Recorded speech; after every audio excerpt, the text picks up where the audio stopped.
खुलुमबाय आंनि मुङा डक्टर रिंसार बर' आङो मोबिलिटी थेरापि सेन्टार क'क्राझारनि कनसालटेन्ट फिजियोथेरापिस्ट आं दिनैनि भिडिअ'आव बुंनो सानदोंदि जोंनि बे थेरापि सेन्टाराव मा रोखोमनि ट्रिटमेन्ट मोननाय जायो आरो मा रोखोमनि सिस्टेमै जोङो ट्रिटमेन्ट होयो बेफोरनि बादै जोंनि बे मोबिलिटी थेरापि सेन्टाराव जोङो मेनलि नायो सानाय सुनाय सिनस्रि सानाय हान्थु सानाय गोदना सानाय बेफोरजों लोगोसे जोंनि उन्दै गथ'फोर जायफोरा जोनोमनिफ्राय थाबायनो रोङाखै जायफोरा हयथ' एक्सिडेन्ट जानानै डिलिभारि टाइमाव एक्सिडेन्ट जानानै थाबायनो रोङाखै जिरायनो रोङाखै बेफोरनि माखासे ट्रिटमेन्ट होनाय जायो बेजों लोगोसे जों प्रेसार स्ट्रक जानाय जायनाखि प्रेसार जानानै पेरालाइसिस जानानै दं बिसोरखौबो जोङो ट्रिटमेन्ट होनाय जायो बेफोरखौ जोङो थाबायनो सिखायनाय जायो बेनिफ्राय जों सानाय सुनायफोरखौ नायखायो ओमफ्राय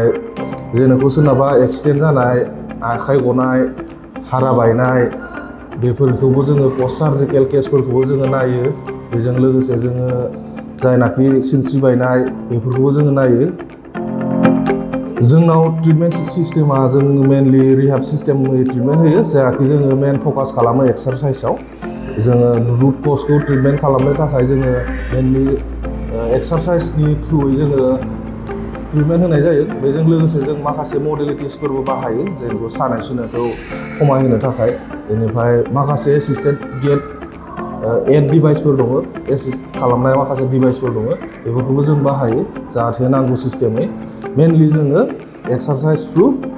विथ हेल्प अफ मडेलिटिस जोङो ट्रिटमेन्ट होनाय जायो उइदाउट मेडिसिन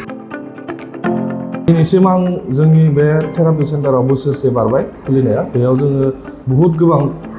पेसेन्टफोरखौनो जोङो फाहामना हरनो हानाय जादों लोगोसे सानाय सुनाय पेसेन्टफोरखौ जों बुहुत फाहामनो हादों गथ' उन्दैफोरखौबो जोङो बुहुत फाहामनो हादों जोंनि बे लकेसनानो जाबाय नै क'क्राझार बाटारमारि